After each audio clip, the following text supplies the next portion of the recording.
berusaha mendeteksi di mana ya persisnya gitu. Persisnya di mana nih? Ya uang itu benteng, dan benteng ini kan hanya Allah yang bisa menghancurkan. Ya, waktunya hancur. Ya mereka upaya dipakai kalau gimana sudah sebenteng ini, ya. Bahkan kita yakin karena itu Allah yang bisa menghancurkan. Kalau ada peluru luka yang berkapal nuklir yang terjadi tontonan orang ya, jadi museum, jadi kawasan wisata di mana? Kalau kita ke sono tuh banyak peluru kendali yang hulunya peluru nuklir. Jadi kawasan wisata, ya gimana? Di Klender kali ya? Di Ukraina bu, ya di Ukraina. Nah itu kalau ditembakin, kacau bakalan hancur. Entah dia akan hancur dan keluar baunya tahu begitu. Bau tubuhnya itu dan dia udah warga ya, membunuh siapapun yang dimakan mana. Nah ini akan dibasmi oleh Nabi Isa dan mati semuanya dengan izin Allah, dan nanti mayatnya untuk bumi supaya nggak bau nih dicuci sama Allah, steam sama Allah nih, ya. Dengan cara apa nih? Hujan selama 40 hari 4 malam dianyutin ke laut mayatnya sehingga bumi mati, ya nah gitu. Nah jadi kita bayangkan tadi bahwa ada orang Islam yang sholatnya ada usolah wa tabarus syarab, dia tinggalin sholat akhirnya ikut nafsu, ya kan? Bukan ikut wahyu. Fasawfa yalqawna ghayya, inilah kelompok muslim yang ghayya. Ya, ada lagu itu. Oh, generasi yang hilang korban peradaban, inilah generasi yang hilang. Ditelan peradaban, perang yang pelurunya bukan pelor, ya, bukan amunisi, bukan, pelurunya adalah permainan, hiburan, kesibukan. Akhirnya ninggalin sholat. Abus sholat. Nah inilah dia kerjaannya, rujukannya nafsu. Apapun nafsu. Ini yang kemudian kita harus kerja keras mempublikasikan kembali pendapat Allah, Islam itu rahmatan lil alamin. Inilah muslim yang sadis, bengis, ekstremis, teroris, dan bau amis. Ya, begitu. Pokoknya termasuk yang bikin malu kita karena orang ini berjilbab. Hati, pakai kaos kaki segala. Hati. Diadili karena membunuh 3 anaknya. Suaminya golongan 1A, terhimpit ekonomi, harga semuanya naik, yang turun hujan doang, subhanallah. Yes, yang naik semua deh. Ya supaya hidup tenang dan anak-anak mereka. Katanya, kenapa kamu bunuh anak? Supaya mereka semuanya masuk surga. Gitu tenang aja. Ya, benar bukan anak yang meninggal dunia sebelum dia balik, ya kan? Ini udah pada balik belum nih? Bocah-bocah. Bu, nih, udah pada balik belum nih? Belum bu, lagi ngaji, entar lagi. Nah, kamu sudah, balik pulang, balik. Ayo. Balik gitu. Balik itu tenang aja, jangan risau. Tadi stres mulu sih, aja tekan orang. Tenang santai, ya. Saya nggak meninggalkan banget, tapi perempuan langsung surga. Tabungan celengan buat kita jadi pelayan terus surga tuh. Jawaban benar cuma salah. Kenapa kata Allah lah? Wala taqtulu auladakum khasyata imlaq. Jangan. Lahnya itu kalau kita baca kitab tafsir Adam, lahnya ditafsir haram hukumnya. Kita bunuh anak kita karena kita takut miskin. Karena takut hanya kepada Allah. Takut hanya kepada Allah. Bersandarlah hanya bersandar kepada Allah. Jangan sandar sama tembok, jangan. Bersandarlah kepada Allah. Ini kan ya, kita sadar. Kita kali ya tapi nih. Tuh, ya, nggak apa-apa, nggak apa-apa. Nah, serius amat. Jadi kita ingat takut, ini orang ya Allah. Ya, akhirnya divonis seumur hidup. Karena dia membunuh 3 orang, dipokok 3 orang. Yang kasih anak pulang SD itu, yang paling gede kelas 4 SD. Tidur seperti itu. Ada kamu ya, yang udah meninggal dua-duanya itu. Buat dia dipokok juga namanya sadis, bongkis kayak gitu ini. Sayangnya nggak izin, jadi bikin. Dulu di Monas ya, sebelum Monas di Banggar tuh ya. Dulu orang pacaran di Monas nggak izin bang. Sekarang tidak. Tubuh berdua rangkulan, ini pakai jilbab. Gimana ini? Jadi jilbab ini kadang-kadang dia dia beramal kan tidak ada ilmunya kali ya, jadi dia nggak tahu gimana cara menjaga kesolehannya gitu, sehingga terjadi seperti itu. Tapi orang seperti itu ada. Jadi yang pertama nih jelas orang yang Abu Sholah ini benar-benar kacau dari orang yang kalau ngaji masuk kuping kanan, keluar kuping kanan, nggak masuk bu, ya. Tektok aja nih, nggak usah ada, ya susah ada. Masuk mana sih, ya orang ini orang yang samina wa asoina. Asoy itu lagu dangdut ya, asoy yang tambah itu, ya itu bahasa Arabnya dia berpaling maksiat. Samina wa asoina, maksudnya samina wa ogah-ogah gitu, ya dia ogah, ya jadi ini orang yang menolak, tapi dia orang Islam. Yang kedua, fawailul lil musallin alladzina hum an sholatihim sahun. Ini orang sholat udah 5 waktu, cuma tadi dia belum tepat waktu, zuhur ke asar ke maghriban, maghrib ke isya, isya ke subuh ke siang. Makanya Nabi bilang lo kalau aja subuh tambahin tasbih, apa yang sholat tadi, lu panjangin sholatnya, lu pendekin tidur nih, tuh aslinya begitu. Ya, ini kenapa subuh orang nggak banyak di masjid mau sholat? Cuma satu, saya pernah sono, ya. Bahkan Rumah Mudi ini pernah 2 kali seorang penasaran, satu-satunya di Indonesia yang sholat subuhnya tuh masjid penuh kayak orang atas bawah. Darussalam masalah masjidnya di Yogyakarta, itu cuma di situ tuh penuh sholat subuh. Atas bawah ada dulu basis komunis di situ. Bahkan salah satu imam rawatibnya ini, tapi itu untuk yang sir ya, Sarame Johor, orang udah umur 75 tahun, ya orang bekas komunis itu subhanallah. Selain itu nggak ada, susah nyarinya, ya. Lagi dalam subuh udah bikin malam 4:11, tambah lagi yang ngajar salah, yang ngajakin kita tidur. Coba simak aja nih bagaimana. As-salatu khairum minad naum.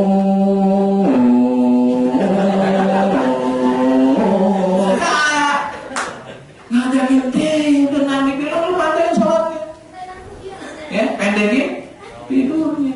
Kita tidak saya tahu, ya, nempel tidur. Yang paling lama tidur bukan kita harusnya. Nabi Isa sampai kita masih tidur. Rekor kedua Ashabul Kahfi tidur 309 tahun. Tapi mika-miki, ya kalau nggak mika-miki bisa melepuh punggungnya. Iya, miring kanan miring kiri. Kan kalau tidur melentang kagak boleh, mati loh. Cobain aja tidur melentang. Nah, bagaimana masih petang begitu belok-belok, ya. Nah, yang paling lama ketiga, ini saya dapat informasi juga. Ini orang mati kagak, itu juga kagak. Azabnya sama kayak Mustafa Kamal Pasha. Cuma Mustafa Kamal Pasha dia nggak sampai bertahun-tahun penyakitnya, ya. Dia akhirnya Allah matiin dari azab dan penyakit yang luar biasa parahnya sampai tidak tulang dua. Dan kata Mustafa nih, kalau saya mati lu jangan sholatin saya. Padahal orang Islam, ya. Dia kumpulin tuh Quran seluruh Turki kayak bakar ganja, dibakar Quran. Kalau kita mau maju, bakar Quran, bakar hadis, mau pakai hukum Eropa. Nah, itu dia Mustafa Kamal Pasha ini dikenal dengan Kamal Atatürk. Ya, buku SMP dulu ya, Kamal Atatürk, bahkan orang Turki ya, membuat Turki menjadi seperti Eropa lah. Misalnya, tapi itu udah masa lalu. Sekarang udah mulai pelan-pelan balik lagi kepada Islam. Nah, itu seperti itu. Tapi ini namanya kalau nggak salah Ariel itu udah sama kayak Indonesia. Iya, Ariel Indonesia tuh mati dia itu. Harusnya dia mati karena dia melakukan zina muhsan, ya kan? Zina muhsan itu zina orang sudah berkeluarga, sudah berumah tangga, ya kan? Rumah yang ada tangganya, gitu. Iya. Bapak punya tangga nggak tuh Bapak? Udah bertahun-tahun nikah belum punya tangga, ya belum berumah tangga ya. Ya formalitas dah, orang mikul tangga, beli Pak. Supaya kita benar-benar berumah tangganya. Ya, dia bebas lagi, bikin heboh dunia musik Indonesia, gimana itu? Ya, nah di sono namanya Ariel Sharon. Ini mirip-mirip kayak Westerling. Kalau Westerling kan bantai orang Islam sebanyak 40.000 orang di Sulawesi. Ini lebih daripada itu di 2 tempat, di Sabah dan di Sakila. Masuk gendut, ya, tapi keluar bukan di Batu, tapi nggak keluar. Kalau keluar ulat-ulat itu penjara zaman Jepang. Ya, kata Sam Lloyd gitu ya. Ya, karena nyambut sama ya. Lain nasib mulu kata musik sih ya. Penjara zaman Jepang kata Sam Lloyd. Nah, jadi ini orang mati kagak, hidup kagak, akhirnya tidurnya di sangga 2 tahun loh. Masuk rumah sakit, dasar muka tinggal pulangnya bang. Ini yang paling lama tidur juga, ini asal dari Allah Subhanahu wa Ta'ala. Dan yang keempat yang paling lama tidur, yang itu Islam yang sungguhnya ke Islam. Ya karena tadi aja salah. Kata dokter Rabi itu, saya pernah ikutin dia ceramah Azami, kalau ada orang sama, apalagi dikenal nih orang aktivis dakwah, nggak ada di musola, nggak ada di masjid, ada di mana orang? Udah parahnya rumahnya, tok assalamualaikum, nggak jawaban, tok assalamualaikum, nggak ada jawaban, tok assalamualaikum, waalaikumsalam, begitu itu, inna lillahi wa inna ilaihi raji'un, assalamualaikum, ulang. Nah, ya aktivis dakwah mau coba di mana tahu, ya kan? Begitu lagi. Nabi kalau Allah izinin saya bakal normal. Kalau ada orang laki dewasa yang nggak berangkat ke masjid, ya, tapi itu kalau Allah izinin, Allah nggak izinin, gitu. Kalau Allah izinin, Nabi kerjanya cuma bakal rumah orang, jadi, itu ngomong bakal aja. Ya. Tapi ini Allah sayang kita, Nabi sayang kita, nah masalah sendirian rumah, memang sebagian besar ulama di ulama mengatakan ya, itu tidak tidak afdol, ya, sebagian kecil mengatakan tidak sah, yang kecil ya, tidak sah. Jadi tidak, karena laki-laki itu wajib berangkat ke masjid, itu Allah sama kita. Nah di rumah sholat sendirian, pahala 1, ya kan? Berbuka nih kan ngetem tuh bang, sholat sendirian. Subhanallah, subhanallah, kita abu, ada ngetem tuh bang belakang, ya kan? Ke masjid, pahalanya 27, ya. Belum lagi rumahnya jauh, jadi kita mendingan rumah jauh mana dekat. Ya, ada ustaz, wah saya merindukan dari dulu, pengen punya rumah dekat masjid. Ada ustaz itu ceramah, dekat masjid. Ya, tapi juga ada ustaz bilang, saya merindukan rumah jauh dari masjid, masjid RT 1, saya RT 13. Sebenarnya benar benar, ya, kalau yang jauh dia punya peluang banyak pahalanya, ya, mau wajar aja dah. Nah, mikir mengabdi ya, ada sesuatu yang kita dapatkan. Pengabdian, tapi ya niat pengabdian makotilah, tapi jangan dihilangin tuh yang namanya reward tuh jangan dihilangin. Orang mah upah mau kagak yang penting nggak boleh, itu sombong namanya. Yang menarik informasi begitu kan, ada pahala sekian, ini pahala datang sebelum ajan itu disamain dengan pahala sholat berjamaah subuh jam 4:41, datang 4:30. Lewat, iya 4:41 4:30 ya. Nah nunggu ajan. Tuh, jadi pahalanya kan tuh fadilah menunggu azan berkumandang, ya. Nah, jadi ya sama aja jauh dekat. Nah, dekat punya peluang lebih awal di sholat berjamaah. Jadi nanti tidak pernah ada yang duluin karena dia selalu berada duluan masuk masjid. Jadi kita bilang gitu, terang aja Ustaz, mau pengen sampai masjid ini nggak begitu ya. Itu contoh dan teladan. Nah, ini gini, orang sholat yang sahur dia belum tepat waktu, ya, di akhir waktu, dan dia belum bisa konsisten tanpa al-fahsya wal munkar. Dia kadang-kadang soleh, kadang-kadang salah, ya. Dan ini kalau sudah batil tadi mencampurkan adhan ya, yang batil. Tadi minum judi baca Bismillah, minum bir baca Bismillah, ya telah istighfar. Alhamdulillah. Benar. Ini kejadian benar. Jadi zaman saya masih Jakarta dulu, kalau mau takbiran Idul Fitri itu nggak tahu saya pengen ngeliatin, terus kita nyari mobil terbuka, bawa beduk, kita tawaf keliling Jakarta, takbiran. Bukan Jakarta Pusat aja, timur, utara, selatan, barat, semua pada tawaf. Ntar wukufnya kalau nggak di Monas, dipakai Timur Senayan. Wukufnya situ tuh.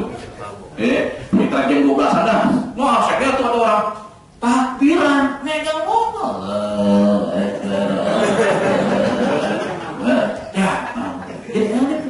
Orang yang tahu bisa habil, minum bir Bismillah, ya, dikelar, kenyang, alhamdulillah.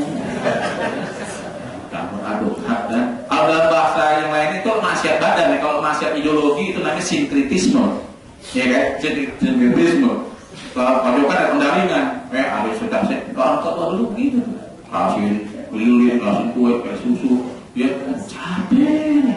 Ini buat orang tua kita. supaya juga nikmatin lebaran ya pada makan di pojokan lagi orang meninggal ya begitu ya. Apalagi yang kemarin-kemarin yang di Jogja orang Gunung Merapi meletus bukan taubatan nasuha nyari sapi kan diekspos di majalah Jawa Pos nyari sapi warna putih dimandiin dikasihin sorban kalau tasbih dibaca itu upacara Islam ya dengan bacaan Al-Quran ya terutama Fatihah dan banyak padilahnya kan orang-orang kampungan kalau waktu doa Al-Fatihah padahal banyak dan semua apa nggak mungkin kiai baru doa Al-Fatihah ini mau orang kampung kok kiai kenapa ya Fatihah nah kiainya ikut program tahfiz Fatihah udah ntar itu ketinggalan zaman ya aku ikut program tahfiz Fatihah Al-Baqarah ya Islam disembelih dagingnya dilempar Pak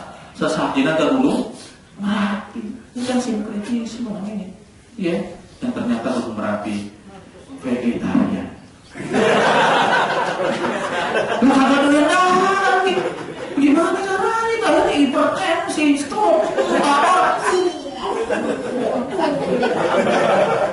banjir lahar dingin dan merusaknya lebih dahsyat ketimbang sekedar erupsi gunung enak kapok coret halaman pertama tadi waktu sebuah panggung melame banyak kambing enak melempar kambing dipotong dilempar takbir Allahu Akbar ke lumpur lapindo ya Allah ya begitu dilempar ini wartawan fotografer ini luar biasa pas tuh begitu dilempar sebelah kirinya muncrat yang kakek pakar perminyakan dari Prancis memang begitu sering di Afrika, di Australia, paling lama saya pernah begitu katanya di Afrika kayak begitu itu paling lama 3 bulan.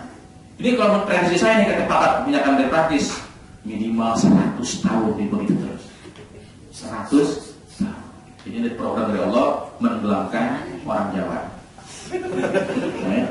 Lama-lama kan kosong lumpur tadi keluar ya kosong Sumatera diancam oleh Allah dengan kalau foto pas satelit itu ya itu ada gunung yang kayak gunung Krakatau jadi ini pelan-pelan muncul ke permukaan bumi dan dia adalah gunung berapi bawah laut terbesar di dunia sebagaimana Indonesia pernah memiliki gunung terbesar di dunia yang ketika meletus 6 hari dunia gelap Krakatau itu 2,5 hari dunia gelap yang debunya sampai ke London mengganggu pertandingan Liverpool lawan Persikabo Persikabo naik angkot jauh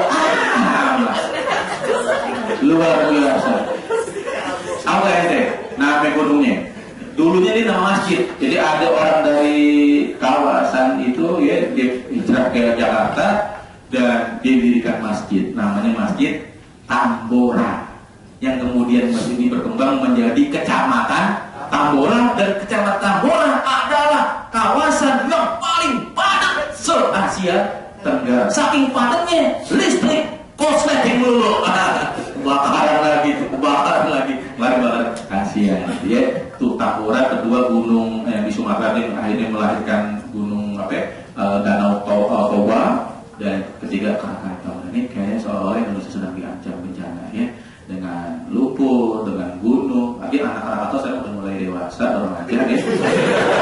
Bangor di bocah, batu garing berjalannya ya. Hati-hati nih gitu. Ada ya. Nah ini dan yang ketiga terakhir adalah kelompok orang-orang yang beruntung.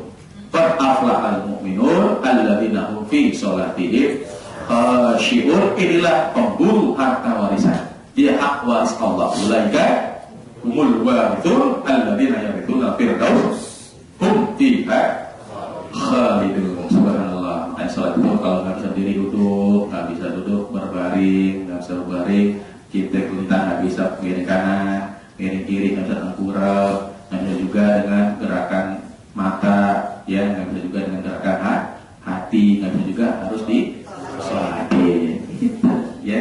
Nah, seperti almarhum Buya Hamka yang dia sholat hanya dalam keadaan berbaring dan kemudian meninggalnya selesai menunaikan sholat maghrib. setelah sholat subuh.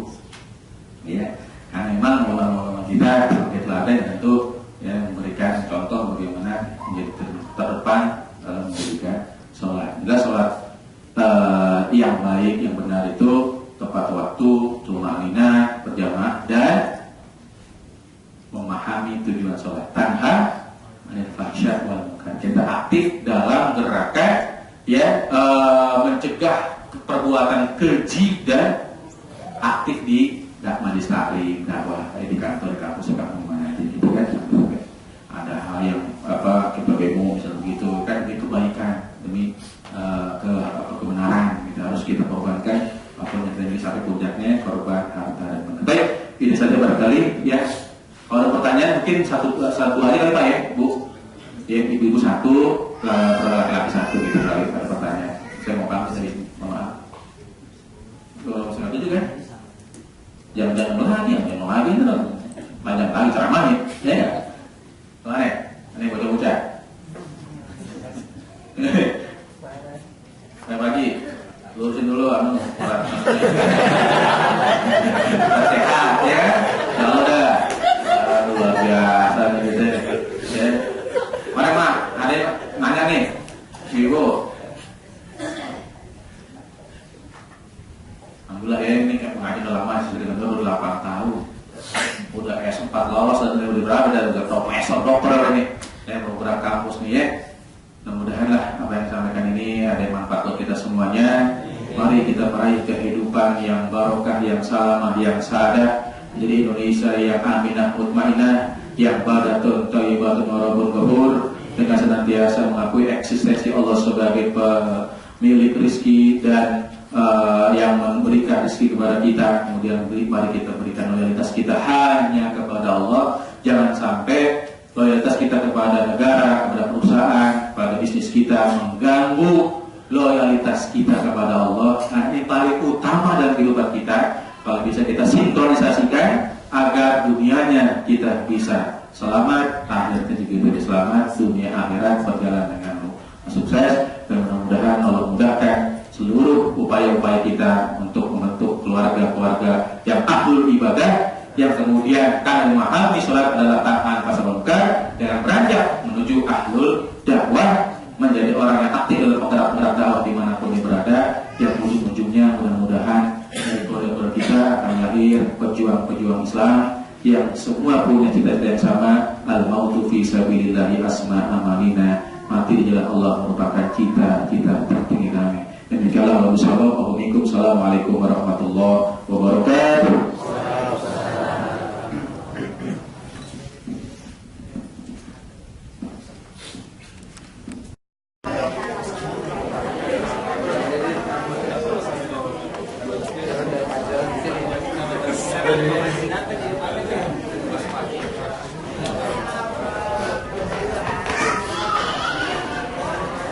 Buat kali ya.